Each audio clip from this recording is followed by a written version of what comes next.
శిఖరానుభవం ఏం మాట్లాడుతుంది? సంఘము శిఖరానుభవంలో ఉంటూ ఇదిగో నశించిపోవచ్చున అనేక మంది మానవాడిని గురించి ఒక భారం నీకు కావాలి. దేవునికి స్తోత్రం కలుగును గాక. చుట్టుప్రక్కల ఉన్న గ్రామాలను గురించిన ఒక భారం నీకు రావాలి.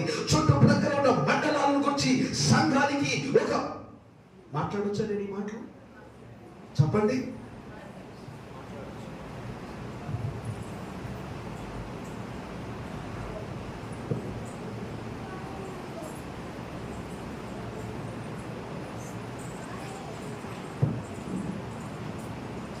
ఎవరి ఇల్లు నిప్పులకు అంటుకుని అది తగలబడి కాలుతుంది, వినాలి. అది కాలిపోతున్నప్పుడు అందులో నీ ఇంట్లో వారు ఎవరో ఉన్నారు, ఏం చేస్తావు? మాట్లాడాలి. రక్షించేవారు రెండహో అని అంటావా? లేదు నువ్వే తూగుతావా? అటు చెప్తారు ఏంటండి? మిమ్మల్ని అడుగుతుంది. ఇల్లు మంటల్లో ఉంది, నీ ఇంట్లో ఉన్న నీ ప్రియమైన నీ పిల్లలు ఎవరో ఉన్నారు, వింటున్నారా? వెంటనే నువ్వేం చేస్తావు?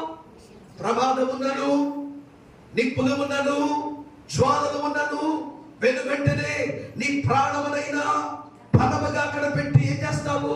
ఆ ఇంటి లోపల ఉన్న వారిని రక్షించే ప్రయత్నం చేస్తావు. ఈ కడవరి దినాలలో ఈ గ్రామములు అనేక మంది నశించిపోతున్నప్పుడు సేవకుడు విశ్వాసులు కలిసి కూర్చుండి ఇక్కడ ప్రతి వీధిలో సువార్త ప్రకటించబడాలి, సువార్త మారుమోగించబడాలి. గృహ కూడికలు ఇంట్లో పెట్టుకోకుండా వీధిలో పెట్టగలగాలి. అందరికి సువార్త బోధించాలి. యేసే నిజమైన దేవుడు, ఆయనే పాపము నుంచి విడిపించగలిగిన వాడు, ఆయనే మార్గమును సత్యమును జీవమునై ఉన్నాడు. ఆయన ద్వారానే నీ జీవితం బాగుపడుతుందనే సత్యాన్ని చదువుకున్న ఆడపిల్లలు మీరు కూడా మౌనంగా ఉంటే ఎట్లాగూ? తల్లులైన వారు మీరు కూడా ఇలాగనే ఉంటే ఎట్లాగూ? ప్రసవ నొప్పులు నీకు తెలియకలేదే? ఒక బిడ్డను కనడానికి ఎంత ప్రసవ నొప్పులు, అలాంటప్పుడు ఒక జనమును కనడానికి ఇంకెంత భారం రావాలి?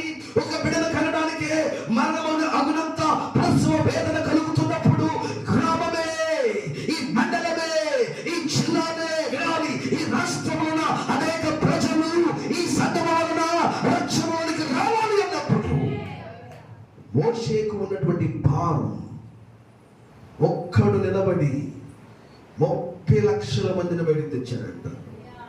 ఎన్ని లక్షల మందిని? చెప్పిన మాట కూడా చెప్పరా మీరు? ఏంటో సీరియస్ గా ఉన్నారు. ఒకడు ఎంతమందిని తెచ్చాడు బయటికి? 30 లక్షల మందిని.